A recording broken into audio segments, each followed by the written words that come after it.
Ain't you sick of giving me your money? Oh, I know he didn't do it, baby. Hold on a second. Whoa, where you going? No, I'm about to go make these drop offs.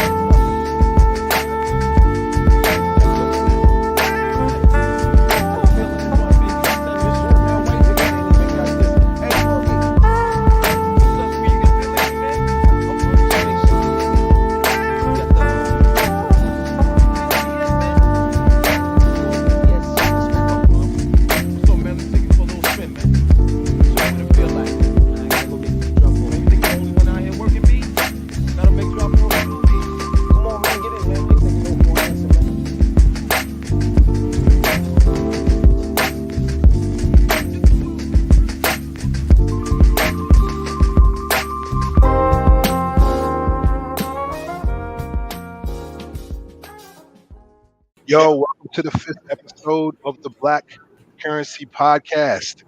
I am BLO, marketing professional by day at a biotechnology company and an MC and producer by night. What's up? This is Opal Elisa. By day, I'm director of multicultural business strategy in the financial industry and also a poet and MC. I didn't know we had to split up our job titles by day and night. I was unprepared for that. My name is Corey Whitmore. I just be fluctuating, but I'm owner and founder of Media 22, also Radio 22. Yeah, that's because you don't sleep, bro. You got like slash. Thanks. But we have a very special episode today. This individual, I'm just gonna put it out there right now. He is my financial advisor. He's helping me get right in my life, not just me, my whole family and my generation that comes after me. So much stuff to talk about this young man and leader. He's from the south side of Madison. And I know a lot of people listening, they understand what that's about. His roots run deep.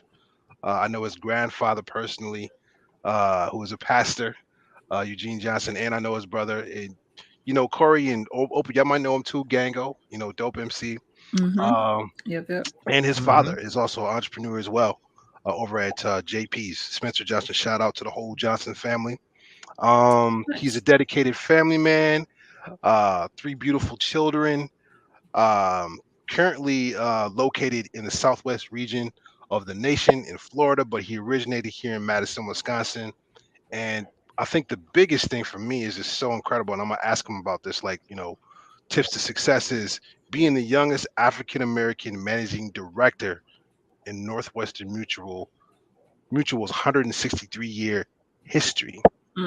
That's a long time. That's like right before slavery was still going on there. You know what I'm saying? There was a lot of stuff happening, to get to this point. So without further ado, I want to introduce you to my friend, my confidant, and he doesn't know, but one of my mentors as well, Mr. Dominic Johnson. Yeah, appreciate it. Thanks, Bradley. Absolutely excited to be here.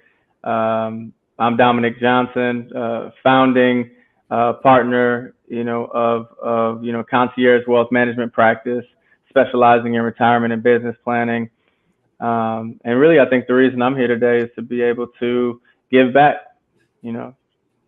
Absolutely. So like we always say, everybody, you need to grab your notebooks.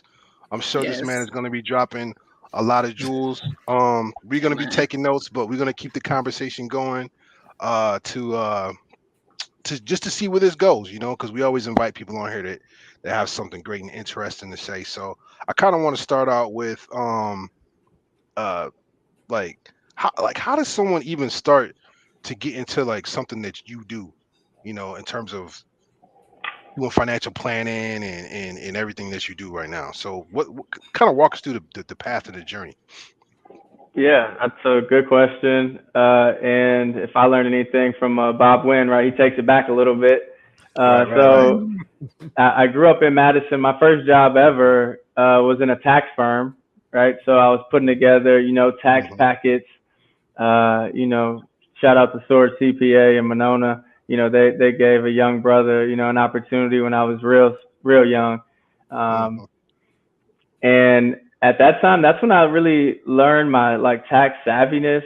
I went to UW-Madison. I'm a people scholar. So we went to UW-Madison, go Bucky. I started out in accounting, and I realized that, you know, they sent the extroverts one way. So then I ended up in personal finance, and I ended up switching majors. But those things really built really the tax planning that we do today.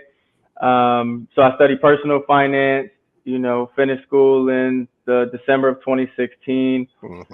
And from there, I guess, junior and senior year of college, I was at Morgan Stanley, and, you know, mainly I enjoyed it, but it was mainly stocks and bonds and just wealth management, you know, so I didn't really get my hands dirty in that, just because I didn't know anybody that had $500,000, you know, to be honest. And when I first started and they told me that was the minimum, you know, I knew one person that had money, and that's probably how I got the internship. So, you know, fast forward, it was, you know, I was the only person of color in there. There were a few women who were killing it, you know, from just like a diversity standpoint. But none of them were, you know, minority in a way, like, you know, they weren't black, I guess. I mean, this is the Black Currency podcast, right? So there was no black people there. So I thought to myself, okay, this can't be happening. I studied personal finance, you know, I guess I got to go to the bank or something like that, you know, and, you know, no offense to the banks, but it was kind of a dead end. So where I ended up, I was interviewing with Northwestern Mutual, and where I was most attracted was that I could work with people who I wanted to. You know, they said, look, we don't care if you work with 500,000 people that have $1, you know, instead of that one person with 500,000. So from a standpoint of representation, I knew that there was something there, because at Northwestern Mutual, there was I was the only minority in the office, you know, and so coming in, you know, I knew it would be an interesting, you know, kind of development, but I guess I started with just my education, you know, so, you know, you get to become a financial advisor, you know, you get investment license, you get insurance license, and you have to be sponsored by a company. Right. A lot of people I called in the beginning, or that I talked to and sat down with, like they had their uncle was their financial advisor or something, right? Okay. Yeah, little nepotism going on in there. Okay, we understand. You know, yeah. So, you know, for me, it was always about representation and having the ability to be able to connect with someone on a different level. And the way that really progressed so quickly, I think, was just through education, you know, just educating myself. The people that I'm working with, even when I first started, they were much older than me, you know, and so, you know, that's how I think that's really how I progressed so fast. But from, you know, Morgan Stanley to Northwestern Mutual, my main goal is just to be that representation that people didn't have. And I feel like that's such a barrier to entry, you know, like if you don't know where I come from, and know what I went through, and I'm not saying that I know, you know, everything that everybody else goes through, but to be able to share, you know, some commonalities, and to be able to share that, you know, and they could be mad at me, but, you know, like we went bankrupt growing up, you know, and that was like, that was, as a young kid, and just not really understanding, you know, I was like 7th or 8th grade, just not really knowing where the next home was going to be, or knowing, you know, what that meant for my parents. And, you know, you look back, and it really wasn't it was in 08, you know, so a lot of people had these like financial situations at that time. And I know you all had a lender on here, but it's like, you could just get a loan from anybody, right? Like you give a loan to anybody, get a loan. And I think at the end of the day, if there was a financial advisor there for my family, we wouldn't have probably went through the situation that we did back in the day. You answered my question. That was going to be my next question. Like that must have been a catalyst for you to go into what you went into. Okay. Yeah, exactly. From there, you know, my mom worked. She always worked hard, right? Special ed assistant, amazing, strong woman. My dad, entrepreneur. You know, he does this thing, and I think he you know, I got my work ethic from him, and so it's like, how could y'all, you know, how could you be missed, right? But there wasn't, you know, just like I tell the new advisors that come in, like there wasn't a me, you know, there wasn't a you, there wasn't a Black Currency podcast, right? So, and to add to that, Dom, I think that really relates to a lot of people. I mean, my parents, I grew up middle class, but they didn't have that. They didn't have that person like you in their life to kind of guide them along to what to spend. So, you know, the credit cards, the debt. Next thing you know, you got tons of debt, and they don't really know what's going on because what's the saying? It's not about the money you get; it's about the money you keep.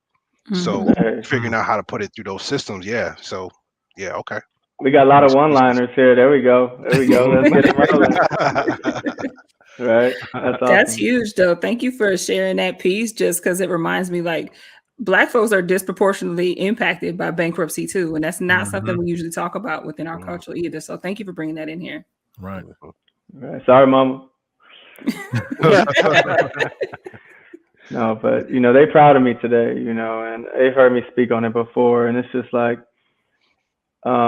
my grandparents, you know, like Bradley brought up my grandparents, like they like the most successful people I knew at the time when I was even getting into the business, and they may or may not have sat down with somebody ever before, you know, and it was just like, how, you know, you the executive at the state of Wisconsin, and you never. You know, but I think trust is important. Finding a trusted advisor, right? I think that's like the main like punchline here is just like having a trusted advisor is very important, and the way you get introduced to them is important. Yeah. Before we transition to something else, and hopefully I'm not stepping over you, Opal. I don't know if you had a question right away, but can you go a little bit into the impact of having a father as an entrepreneur, and then as you spoke about your mother as you know, she was incredibly hardworking as a special ed teacher, like the importance and the impact that had on you? Because I think in many Black families there's a first of something, and sometimes that first of something has lasting effects on the family when you're able to see an example of somebody being an entrepreneur, or somebody's work ethic of how they're, you know, no matter what's going on, they're always there for that 9 to 5. What impact did that have on you? Yeah, that's a great question. And I think about, you know, like I talked about the work ethic, you know, seeing my dad wake up at, you know, 5 a.m., come back at, you know, 9 o'clock at night. I think as you build a wealth management practice, just to go back to like what it takes, the hours, you know, the hours are long, the days are long, and the years are short, you know. So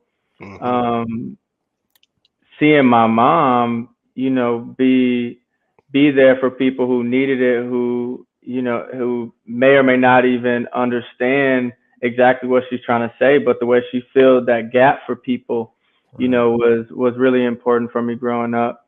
But mainly, you know, I think as far as entrepreneurship, what they say, like 5% of business owners end up making it, you know. So I think as hard as we try to, you know, shoot our shot at entrepreneurship, you know, I think our story is still going, right? We still, you know, the story doesn't end. So tremendous legacy, though. You know, my dad, he stepped up for me as a young person. You know, and me and Bradley talk about this, you know, but ultimately just the person I call my dad is my stepdad, and he was there since I was a baby. You know, and it's funny, people come up to us like, oh, you guys look alike, and we laugh. You Y'all know, do. Until you told me, I was like, what? That's yeah. crazy. But pops, my pops, he always showed up in like a button up and a suit jacket. Mm. You know, so even that, right? Just like thinking about just how far it goes back, and just how he represented himself and how he carried himself. It showed me how to carry myself as an adult and as a young person in the industry where the average person is 65 years old. Dang, right? That's amazing. So we'll get into like the specific financial questions, but like I feel like your story is so amazing. So I got kind of one more question. You talk about being like the only person of color, you're the youngest, right? So Shonda Rhimes has this thing that she says FOD, right? First, only, different. Do you have any like life philosophy for success or a motto that you tell yourself, or what do you draw on? You shared that kind of example. You've seen some folks in your family, but what do you draw on when you're that only person kind of forging this new path forward? Yeah. No, so that's fire, right? And that's a little different. So when I think about FOD, the way that I became the youngest manager and director in the firm's history was through reaching while I climb, right? And for me, being young, biracial, Black, it was an aha moment for me when I realized, wow, we don't have an Asian woman, man, advisor. We don't have a Hispanic, we don't have these different subcultures out there, don't have this representation still. And so for me, it was about creating a conducive environment so that other people can eat and can like show other people how to do their thing. Like that was what was really most important. Like that was how my journey started, right? It started from just me understanding that representation wasn't there. And from there, there's opportunity in that. So no matter if business owner, white, Black, Hispanic, Asian, whatever, listening to this, if you spend the time, pouring into someone that's different than you, it will pay off, right? Like I think a lot of times we think about just spending the time, but from a business perspective, it makes sense. And that's why I think, I earned the seat at the table for them to listen to me. And that's why we ended up, number one in the country, I love that. A lot of people need to replay that part. The investment in diversity. And I'm not talking necessarily dollars, but time and knowledge. For real. Yeah. Drop the mic on that one, bro. But we got like another 40 minutes. Yeah, I didn't know like FOD. That's dope. I was like, man, that sounds like an album right there. Right? Yeah, I love Shonda Rhimes. She's a genius. Yeah, that's hot. That's hot. So I wanted to ask you, Dominic, get into some more like financial planning. And I really didn't know how to phrase it.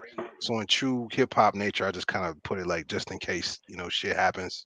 Perfect. You know what I'm saying?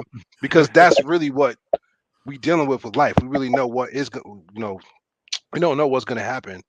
And I've been seeing a lot, some of my friends, unfortunately, they've left this earth, and you see a lot of GoFundMes.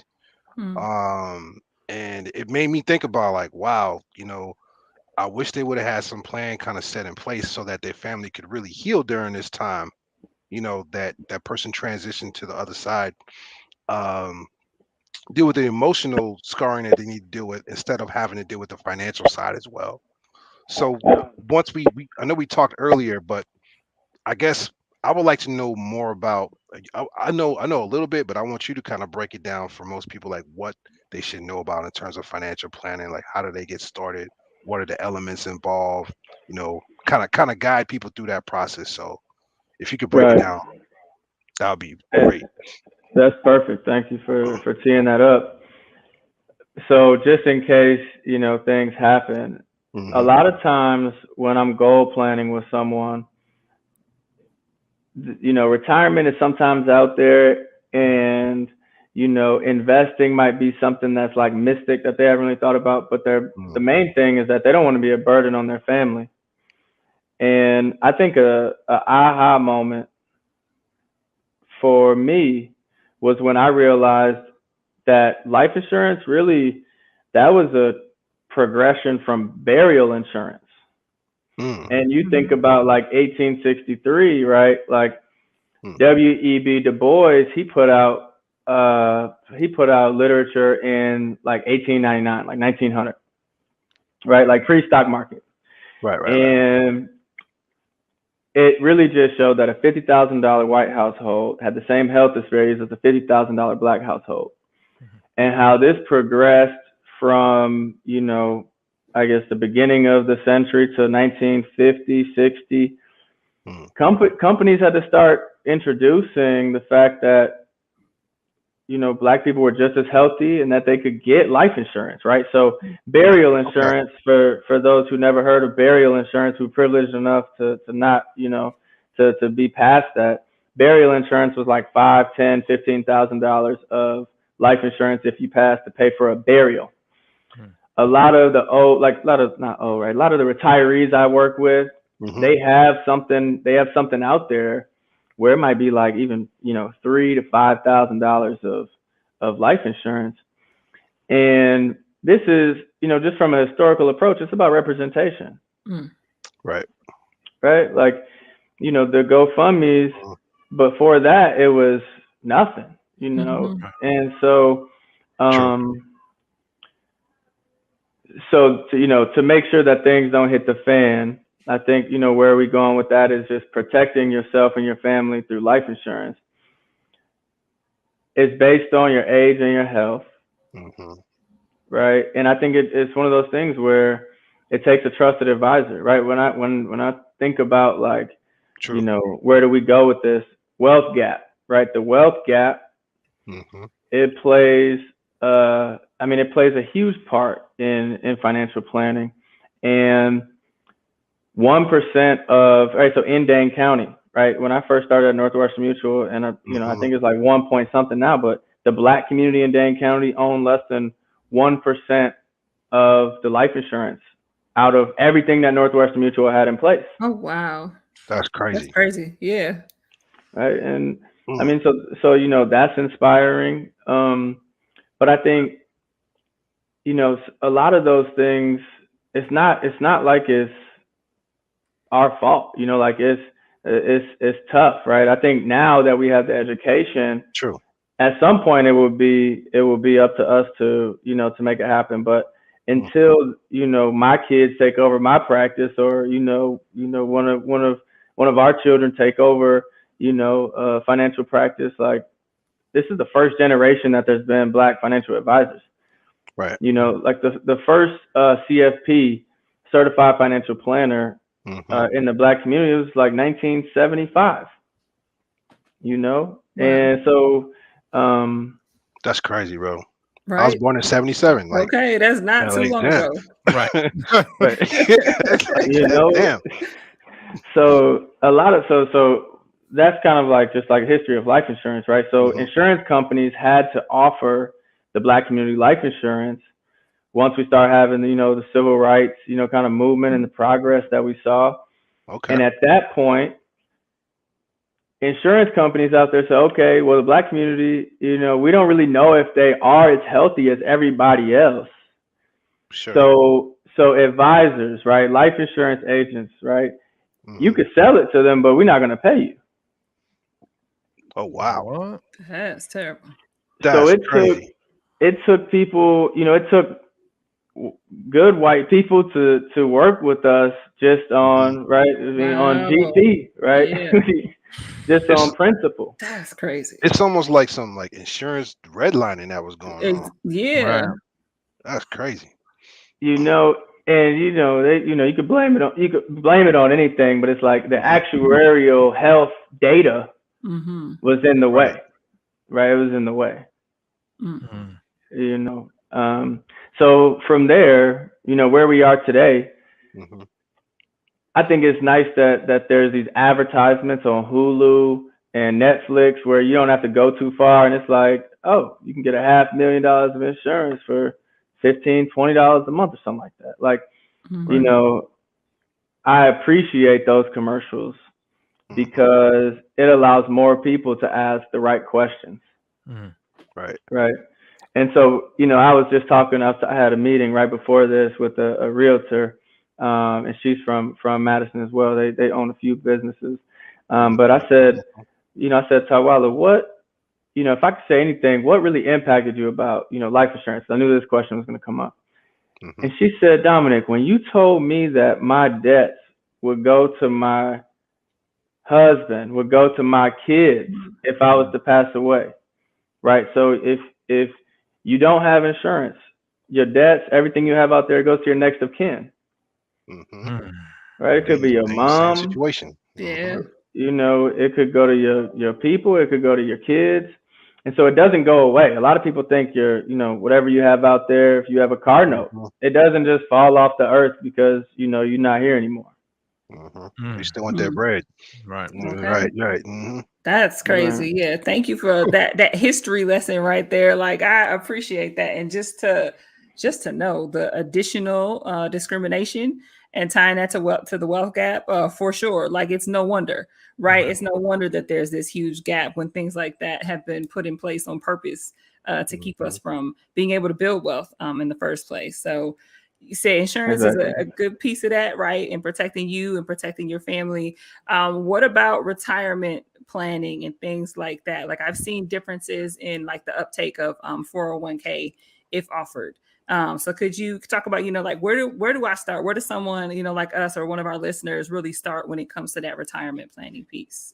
Yeah. So bare bones planning, if you can get, you know, the life insurance, the disability insurance, get your health insurance, you know, but also a lot of people that I sit down with in regards to the 401k. So the 401k companies usually give away a match. Okay. Most people have no clue. I remember being in the same space, right? Like probably, you know, at Morgan Stanley, they're like, hey, you want a match? I'm like, no, I want all my money on my check. For sure. Right. Right. Like, no, you know, so a match, right? If you make, let's say, $50,000 and your company matches you 5%, they're saying that they will give you 5% of that $50,000 as long as you put in that 5%.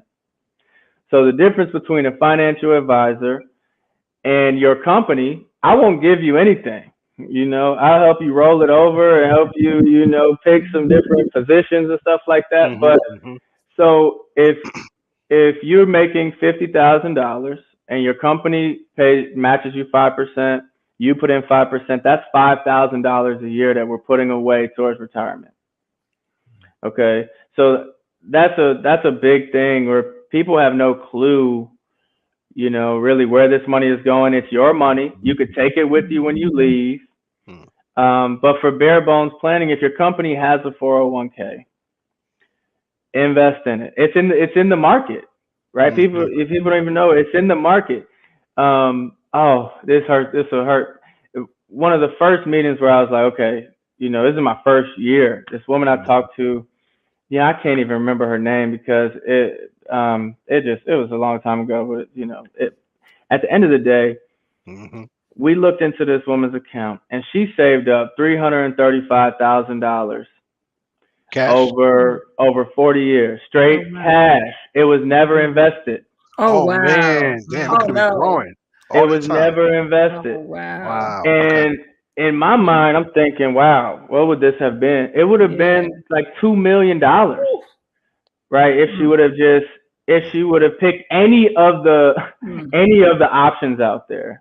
Right. So 401k 101, if you get a match, right, what we coach is put up to the match there. Okay. And if you have time, you can be more aggressive. Trust me. Right. I was like, you know, D-Lo, Let's just make sure that if this is the only thing they listen to, make sure you sign up for your benefits and make sure you put money in your 401k. Right. Cool. So, and I think Bob Wynn was talking about, even with investment options, to go to your employer first and see what all those options are, like 401k or anything else that they had. So that's great. You know, once again, and then it connects, you know, with episode 3. My question is for those people who may not have a full-time position in which they have access to a 401k. Maybe they have a couple of part-times, maybe they're an entrepreneur and are starting to get their business off the ground. What would be some avenues for retirement that they could start to invest in if they didn't have access to a 401k? I think that's a great question, right? I was thinking that, and my mind went there right away. Like, what about the entrepreneurs? We specialize in working with entrepreneurs, and mainly the opportunity there is that if you're not working with anyone, you don't have a retirement, right? So, like, just to put it out there, and so the first thing I would do with an advisor, or, you know, if you're a do-it-yourselfer, is figure out how much money you need to save to retire.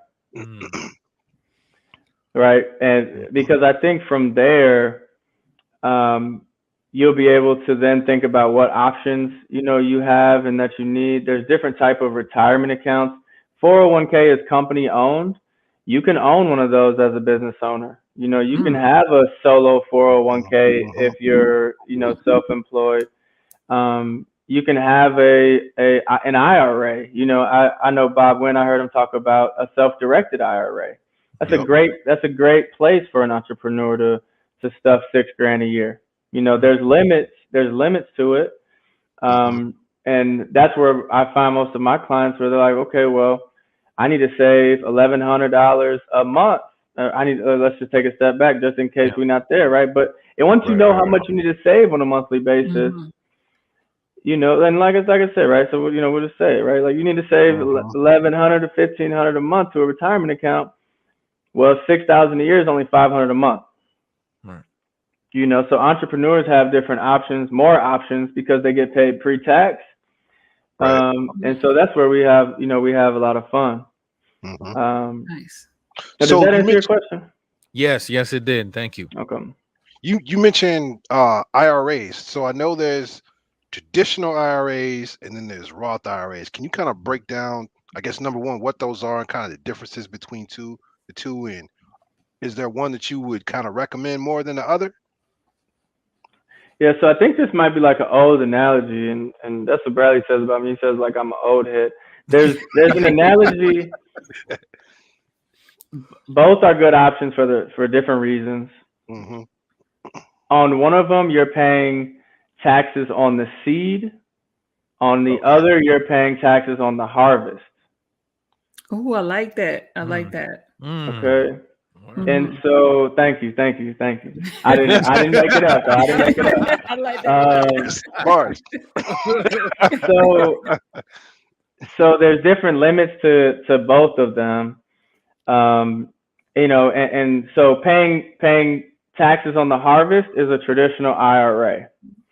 It means that we are going to grow this seed without paying taxes at first, and then when it harvests, we're going to pay the taxes later. Right. Okay. Traditional IRA, if you make $100,000 or 50, let's just stick with 100. It's easy math. You make $100,000 and you put $6,000 in a traditional IRA. Now, in the IRS's view, you've made $94,000. Okay, which means you don't pay taxes today. Okay. In a 401k, like a traditional 401k, the difference between a traditional IRA and 401k is company owned. Traditional IRA, right? My grandma calls it an IRA. It's individual retirement account. Right? And so I think the main thing, one of the quotes that I wrote down, right? You don't get to keep all of your 401k money you save. right? Because you have to pay, right? You have to pay taxes on that later. So you don't get to keep all of the 401k money or traditional IRA money that you save. You have to give some of the harvest away. Okay. Sometimes it's the only option, and it's not a bad option at, depending on the tax climate. And I know we'll get there, but the other retirement account, when looking at traditional versus Roth IRA, we're paying taxes on the seed. Okay, so that means before we put the seed in the ground, we break the IRS off and we don't talk to them about it anymore. Right. Okay, and so a Roth IRA, same $6,000 limit, and it's $7,000 if you're older than 50.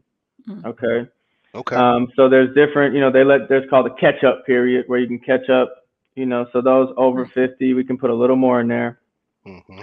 The Roth IRA is going to be tax-free when it grows. Okay. So these are both called qualified accounts.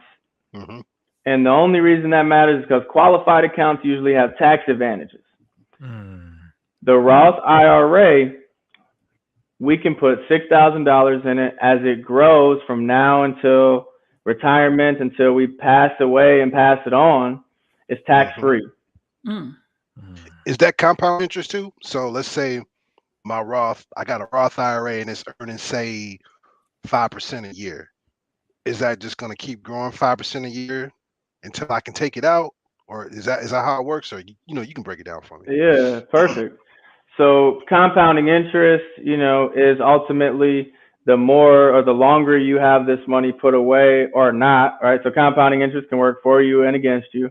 The longer you have this money put away, the more interest you're earning on this account over time.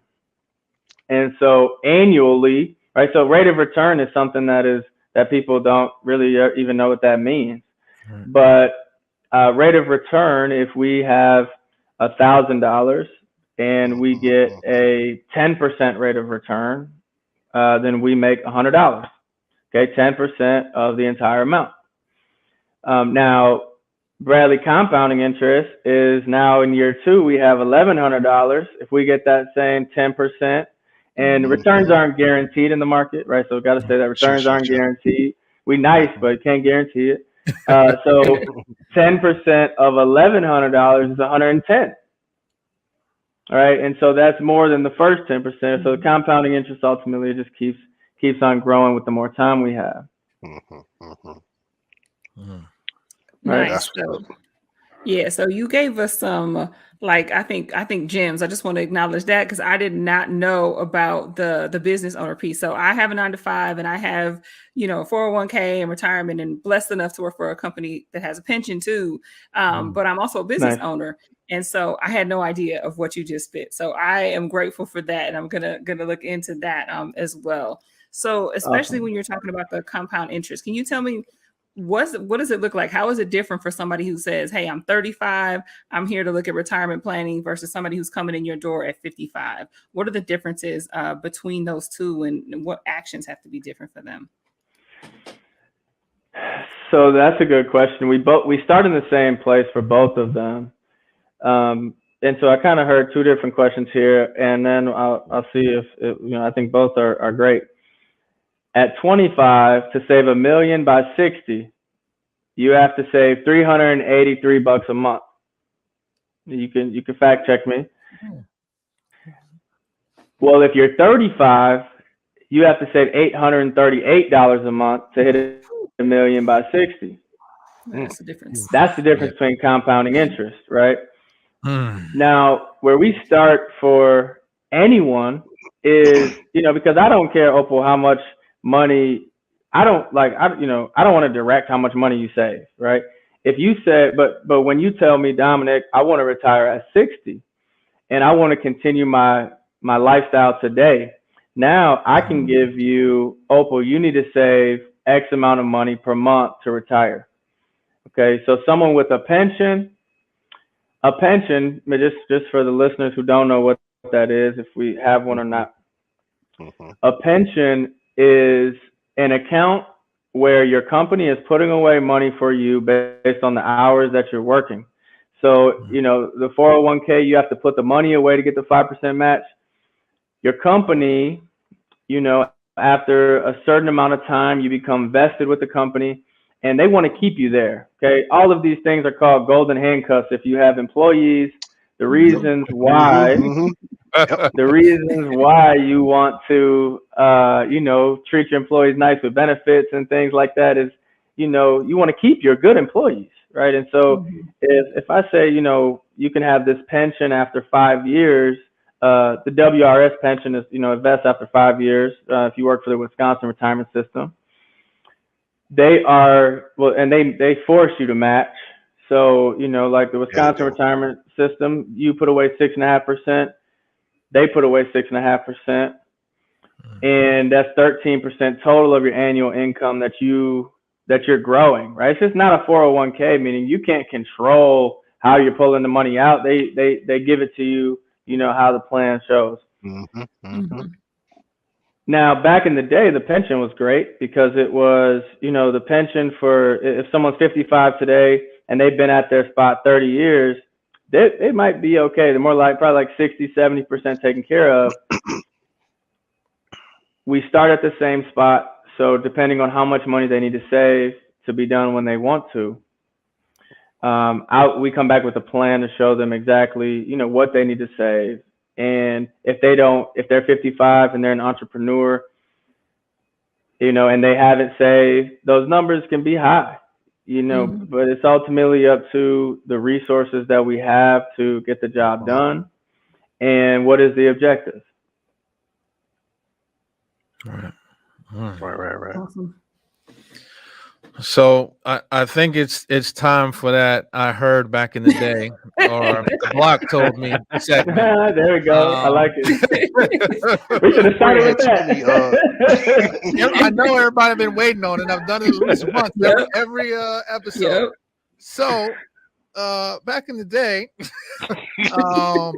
my mom was always talking about, oh man, we're gonna get you a CD. We need to set things up in a CD for you. And she kept saying, oh, CD. One in today is that even one, I guess, still a thing? And two, is that even really worth the investment because of, the rate of return in comparison to, I guess, other places you could stash your money? But I just remember back in the day, for your birthday, we're going to get you a CD. I'm like, oh, what kind of CD? You trying to give me that, Aaliyah? Right, exactly. But she's talking about the bank. So if you could break that down for some people that may still be floating that idea around. Okay. Well, unfortunately, we still do see CDs today. Okay. In the 70s, 80s, interest rates were higher, right? You could put the money away into a savings account, and the interest on the account would be more, than it is today.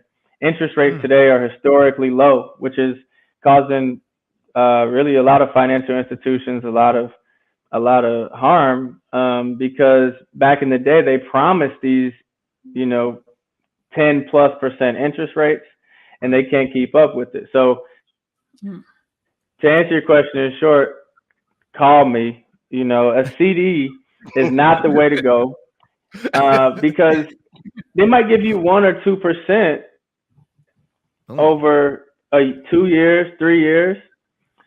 The whole purpose of investing is to beat inflation. That's like definition wise, like when we teaching somebody the basics, inflation is another story, but they project that to be at 2.1%, meaning if you gave me $100 bill, I put it in my pocket, I gave it back to you a year from now, you could buy $98 worth of goods. Right. Later, right? And every year that compounds. So the whole goal, with saving money outside of your savings account is to beat the inflation. Okay. Right. But what I get to talking about with people, especially as it relates to TDs, is what do you think the bank is doing with that money? The bank is investing in the stock market.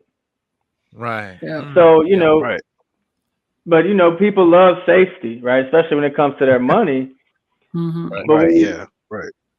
Most people do, right? You know, like Bradley, right? Like when we first started, right? You hear about people who have these fears of the market because, you know, back in '08, right? Or at one point we lost this money, and it's not, you know, that's not bad to have fear, but I think it's more, you know, with education, your fear goes down a little bit, and so the banks are investing this money. When you turn on the news last year during the coronavirus, everything was red. Mm-hmm. The market did 20% last year. You know, Exactly. so if you got 1,000 put away, you made $200. But it was scary. Right. It was super scary, right? Like, of course, it was a scary time. Yeah. But you couldn't get your money out of a CD, and so if the bank does 20, and they give you 2, and they made 18, right there. That's the game. Right there. You know, they always said that there's a reason why the bank gives you a sucker when you put your money in. I like that. You know, fire. It's like it's straight up robbery, man. Like, man, that's so much money you missing out on. You know, because they should be telling you this. Like, they could at least give you half of what they get and still be straight. But yeah, but go ahead. I didn't mean to cut you off. Go ahead. Yeah, that was perfect. That's fire. Yeah, that was perfect. Right, your savings becomes less valuable. So that's, you know, your savings becomes less valuable over time. That's where that's where it came from. With interest rates changing, the CD savings accounts, they used to be a great place. Now, you know, I think I would, if I was to, you know, say where would I put my first, I guess, you know, my first $1,000 outside of making sure my family was taken care of if I die, and making sure my income was protected, which I know we'll hit on that stuff later. It would be somewhere in the market where we don't have to pay taxes on the money later. There's a few options for that, but you know, regardless, I think people talk about, and here goes another one-liner for you to get the drum roll. A lot of people talk about like stocks and bonds, you know, like stocks and bonds, because that's the sexy stuff. Right. You know, we call that asset allocation. Asset allocation is your ratio from stocks to bonds. What's more important than that is asset location. How is this money going to be taxed when I need it? True. Yeah. Preach. Right. Yeah. Yeah, I got one more kind of like heard on the street, just a quick piggyback, because you're dropping gems left and right. So I want to go through. I have heard that life insurance payout is tax free. Is that a fact? So if there's $100,000 policy that you inherit, do you people have to pay on that, or do you have to pay on that? No, that's a fact. That's a fact. Nice. That's a fact. And life insurance is not a scam, right? Like I heard that, right? Like that's what I heard about life insurance, right? Like, like before I was in the business, you know, there's companies got into trouble when interest rates changed. And so some companies couldn't pay out, and insurance companies don't let other insurance companies go bankrupt, luckily. So just make sure you know what your policy looks like. You know, if you, now I'm not a CPA, but there is ways that the death benefit could be taxed, and you just don't want to make that mistake. Right. If you are, and there's reasons why you would want to write off life insurance policies, but if you are putting that money away and the money's not taxed yet, right? So it didn't go through your paycheck when you bought it, right? So tax money it goes from your pay stub to your bank account. It's already been taxed. You use that money to pay for life insurance. 100% is tax free. Nice. Okay, because there's no gain, right? Like, has anybody here got like went through like a car insurance claim? Yeah, I just got one a couple years ago. Yep. Did you pay taxes on the insurance money? Nope. I think so. No, I don't think I did. No gain, no tax. They were replacing a loss. Right. Okay, so life insurance, you are right. If Opal, if you're here for another 50 years, all of the money that you could make, if something happens to you tonight, you ride off into the sunset. You know, a life insurance policy, whatever the death benefit is not a gain. Right? It's a loss to everybody. Yeah. That's a good way to think about that. That's a good way to explain that. Thank you. Yeah. That's dope. Yeah. That's real dope. That is. You started to touch on tax a little bit. And I know a lot of entrepreneurs are listening out there, or people that want to be entrepreneurs are listening, and they looking at it like, let me save some money. I'm gonna just go ahead and download this TurboTax real quick. You know what I'm saying? Type in these numbers and get the job done.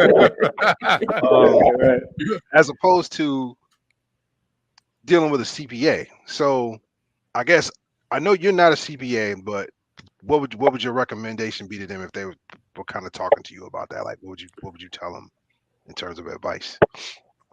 All right, so TurboTax, right? Like if I refer you to TurboTax and then they give me a referral fee or something, right? Like that's how people get referred to, you know, those apps. Okay. What I would do, I would find somebody you trust in the space, right? Like I think if you're gonna spend time managing, like if you make any profit in your business, you know, like that's important and you worked hard for that, you know. I would find a CPA that you trust, because what people don't know is that you know, TurboTax is taking that $400 or $500 out of your return and you just don't know it. It's like that hidden fee at the end. You don't know. You're just trying to sign that thing as quick as possible, right? Right. Okay. Right. Like for a simple tax return, man, you could find somebody, you know, under $500, $400, $300. You know, you just want to find somebody you trust, right? That's really important. True. Yeah. So, you know, sticking with taxes, you know, some people have started to, especially with all the apps now, you got Robinhood and you got Acorns and you got Stash and all these different ways of people starting to invest in the market. Are there any tax benefits, whether personal or for a business, if they start to engage in trying to invest in the stock market? Good question. So I'm not a CPA, and I like how that didn't, you know, that like I don't have to step in anything. Yeah, just open the account in a Roth IRA. Like a Roth IRA, you know, if you're gonna do it yourself, it's just the title of the account. You can get the same stocks or bonds in every single, you know, asset that we talked about. You know, you can get, yeah. I mean, so you know, I could leave it there, but you know, people don't know that your life insurance, right, can be invested in the market. Oh snap! You know, I didn't even know that. you get the same stocks and bonds and, you know, a lot of different things. But for someone who's looking to do it themselves, I would put it in a Roth IRA, because then the growth is not going to be taxed. Right. Is that possible? Nice. I can't have a Robinhood account because I'm in the industry, but Really? Like that's like a rule. Like I didn't know that. That's crazy. Well, I know. Well, yeah. They're like, nah, you too good with money. Like, nah, you can't even be on this app right now. You ain't like us. No, like there's just disclosures. Like, you know, Robinhood is new, and you know, they don't know how we get information. So I use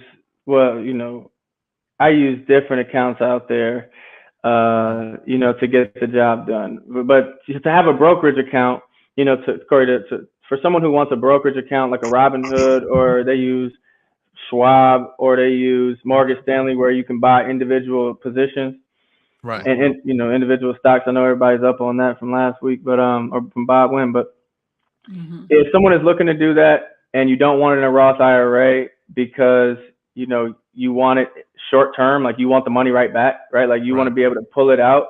Right. Then it's gonna be taxed at the highest level, right? We talked about like qualified accounts.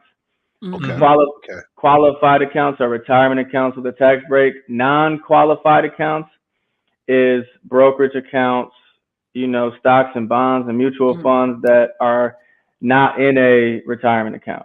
Right. When we grow money there, we pay taxes on it. And is that just because I can kind of take that out whenever I want to? Is that the difference in why you've got to kind of why they want to tax you on one and not the other? Yeah, well, there's two things guaranteed, right? Death and taxes, right? So the IRS, they want they cut. Right. They want they cut. It's income. It's income, right? So income. Yeah. They say you make money here. We need a piece. Gotcha. And so these retirement accounts are just, that's a space where they don't hit you upside the head from a tax perspective.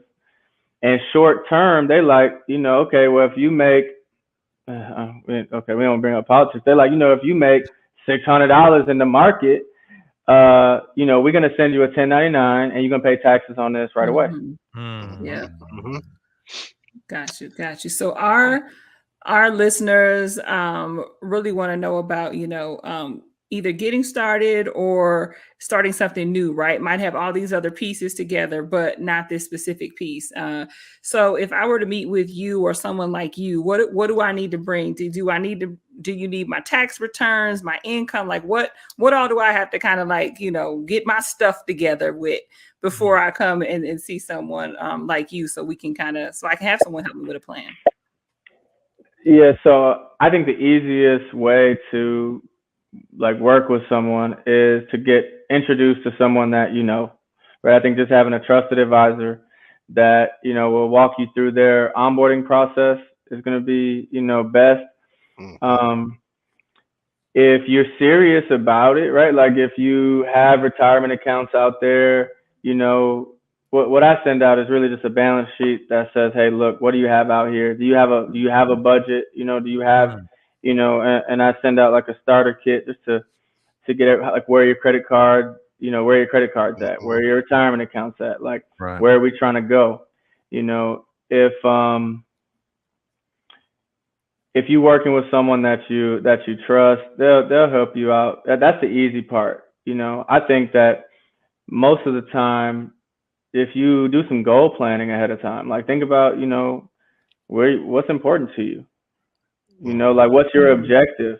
I think, advisors have their own philosophies. No matter who you sit with, there's a lot of different ways to get to point B. And so I would just make sure that, you understand where you want to go so they can help get you there.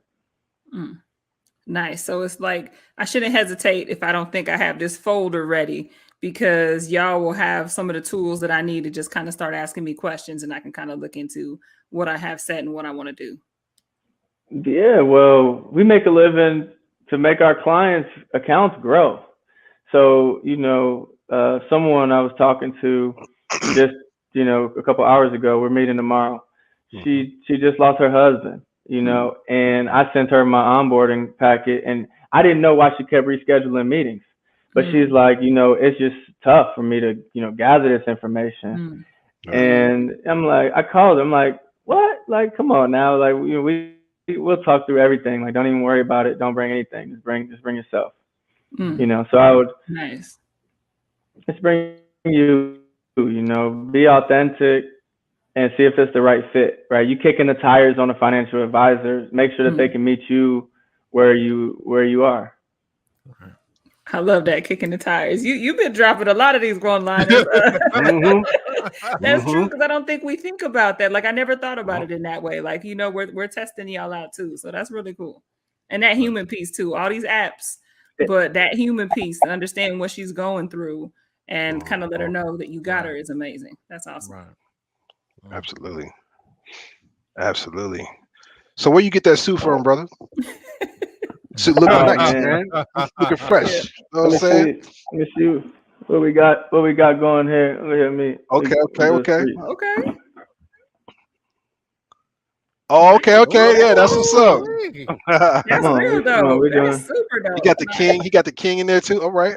Okay. What's up? I love that. Y'all looking like a straight boss. But You know what you know, Repeats. shout out, yeah, well, so when you teaching like like older cats how to be a financial advisor, and when you teach about money, I want to look like a wealth management professional, right? Like I run a big business, like You do. and so the suit's from Fine Line, though. We might as well get it. Might as well get it all here. Don't Nice. don't forge my signature, but um, so yeah, you gotta get somebody with a nice suit. Make sure they button lapel look, is different. No, just kidding. That's cool, man. Because I remember you told me about it because he was trying to get me like, yeah, you should go ahead and get a suit, Bradley. Look fresh. I'm like, all right, that's cool, man. So, I forgot what I had to question. Did any of y'all have any other questions? I feel like we've covered so much content so far.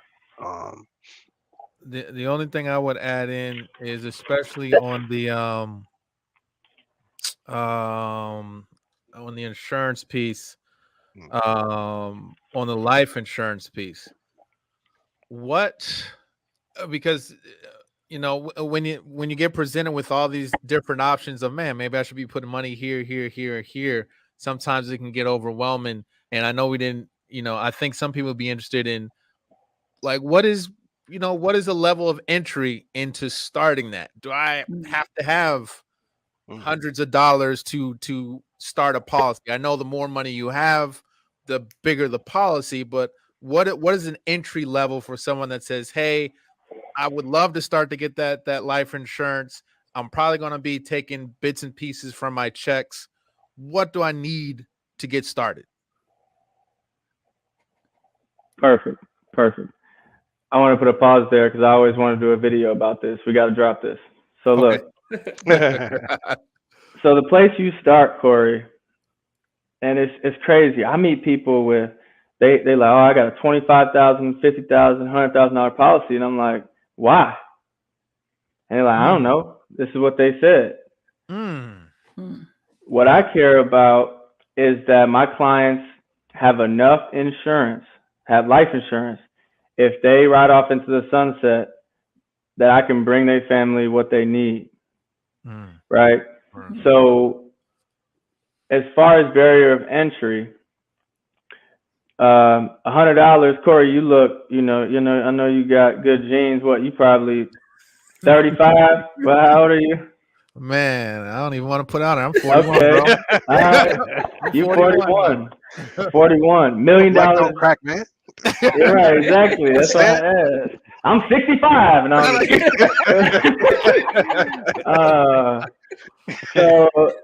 so at 41, $1 million life insurance policy probably costs $50-$60 a month.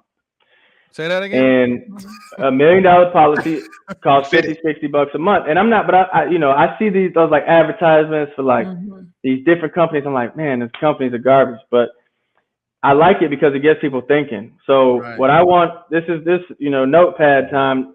What I want y'all to do is walk away with your number. Okay, this is what's most important. Most of our clients want to make sure that they can take care of a mortgage for their family if something happens to them. Right. That their debts are paid off. Right. That they could pay for a funeral. Right. That they could pay for higher education for their kids if they're not here, if they want to go. A lot of people say, well, what if my kids don't want to go? Look, if you ain't here, you don't care about that. And they're replacing your income. So whatever your bill money is that your spouse, family, partner needs from you, you multiply that by how many years you want to replace it by, right? So if you bringing in $50,000, you say that's $2,500 after tax. That's about $30,000 a year. So we bringing in $30,000 after tax for 10 years. Replace your income for 10 years. That's $300,000. Right? Until retirement, 20 years. That's $600,000.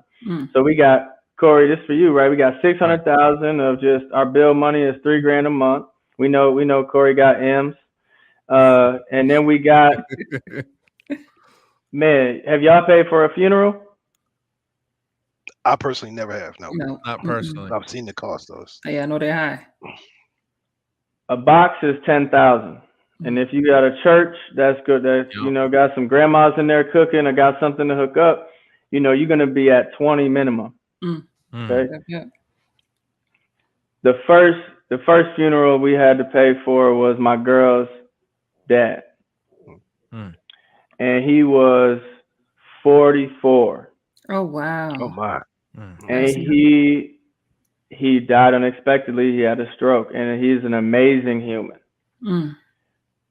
And this was the first time that I realized, that what I really do is important. But paying for a funeral is not fun. You don't want to be short, and they will hit you with that bill right after the funeral. Right? They like, oh, you want this, so that's another 25,000. Higher education for the kids, right now that's about 25 a year. That's 100 a kid. Right. Yep. Corey, you got kids? Yep, I got 2 boys. 2 boys. We send them if something happening. Oh yeah, we got to set them up. There we go. That's 825, and then the crib. What's that today? That's 400. We had 1.1. Right. So long story short, and not to get all personal, we made all those numbers up, right? We put an asterisk at the bottom, but for me, it's most important that my clients know though that we're not just making something up, right? If you go into X life insurance, company, and they say, "What's your budget?" You're in the wrong spot, right? Right. Yeah. It's a red flag. Right. Exactly. So that's where I would start. Add up, what type of home would you want to replace if you weren't around? Bill or debts, higher education, funeral, and replace your income. Formula. That's good. That's real good. Personalized formula. How do people get in touch with you? Can we you got some links or anything we could throw up real quick?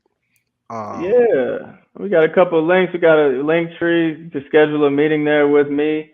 You can hit my line. It's we probably get a phone number up here. No, it's like 608-772-7871, something like that. You can go online.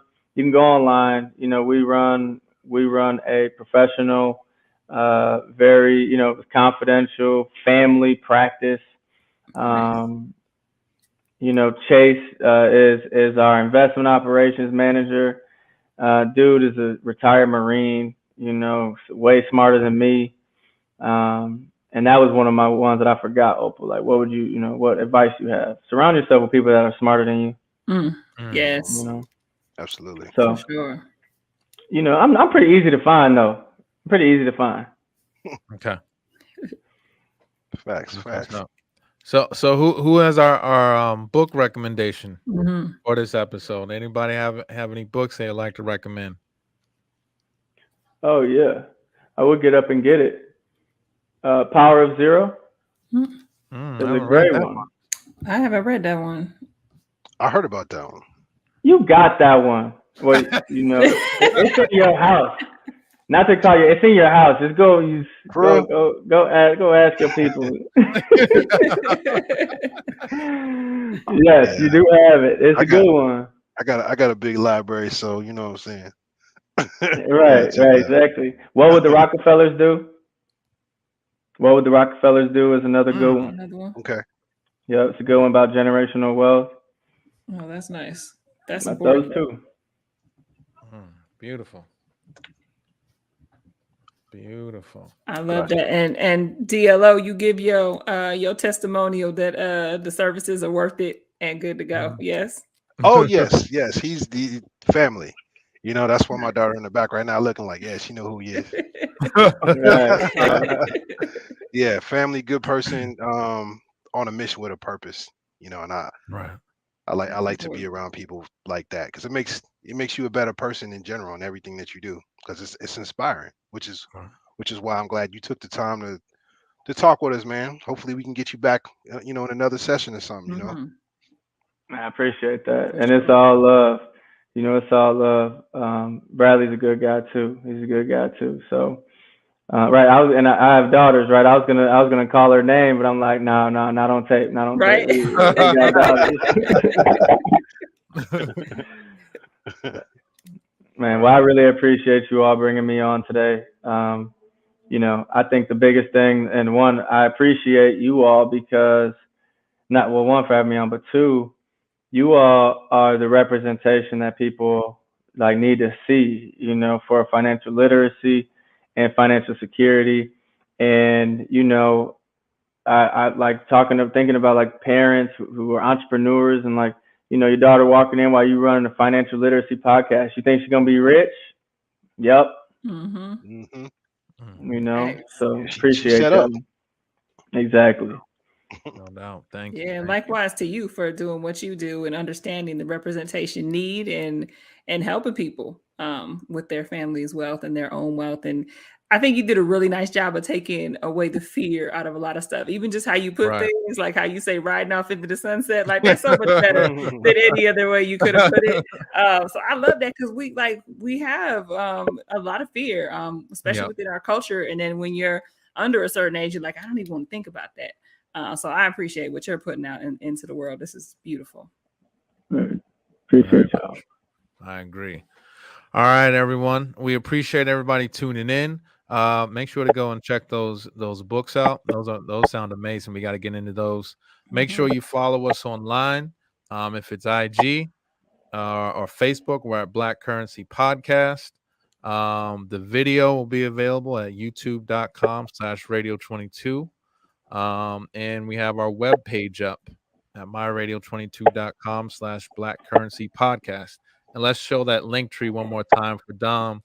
If you guys need to get in touch with him, I would definitely make that happen. My Instagram is Dominic Johnson Sr. Just SR. Dominic, first name, last name, SR. If I see how quickly I can type. SR at IG. Yeah. Let's see what we got. See if this is it. IG.